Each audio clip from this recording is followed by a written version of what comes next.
Hello बच्चों, let's read the question. So the question here says what is cell cycle. तो हम यहाँ पे जो की कॉन्सेप्ट है हमारा वो है सेल साइकिल के बारे में. सो हम लोग यहाँ पे की कॉन्सेप्ट लिखते हैं, that is cell cycle. So cell cycle के बारे में इस क्वेश्चन में हम जानेंगे. सो की कॉन्सेप्ट इज सेल साइकिल.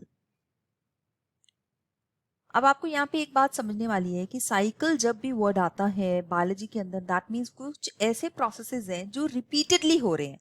तो रिपीट हो रहा है ये प्रोसेस, दैट मीन्स सेल जो है वो सबसे पहले ग्रोथ अंडरगो करता है, फिर वो डिवाइड करता है इनटू डॉटर सेल्स, और फिर ये जो डॉटर सेल्स होते हैं ये फिर से डिवाइड करते हैं ताकि ये फर्दर जो सेल्स हैं बना सकें.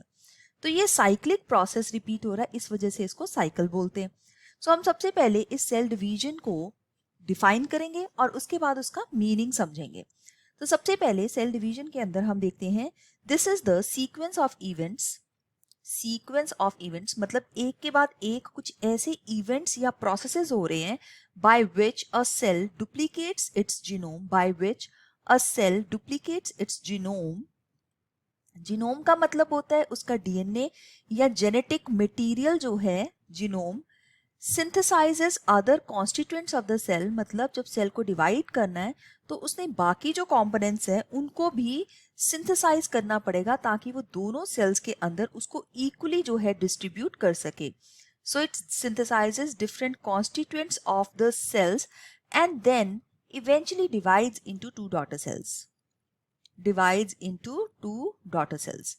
तो ये हम जो है माइटोसिस की स्पेसिफिकली बात कर रहे हैं क्योंकि माइटोसिस के अंदर ही जो है डॉटर सेल्स जो है वो बनती हैं. सो ये जो साइक्लिक प्रोसेस है इसको हम सेल साइकिल बोलते हैं. अगर हम इसको माइटोसिस में देखना चाहें तो माइटोसिस के अंदर ये सेल साइकिल सबसे पहले सेल जो है वो इंटरफेज में एंटर करेगा जहां पे इसकी स्टेजेस होंगी G1, S और G2 स्टेज. गैप 1 सिंथेटिक और G2 बोलते हैं इसको, गैप 2.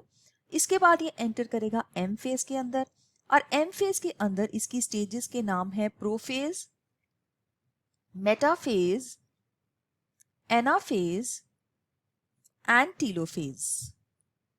जिसके बाद ये साइटोकाइनेसिस करेगा. साइटोकाइनेसिस करने के बाद ये सेल जो है दो पार्ट्स में, दो डॉटर सेल्स में डिवाइड हो जाता है और फिर से दोबारा से इंटरफेज में एंटर करता है.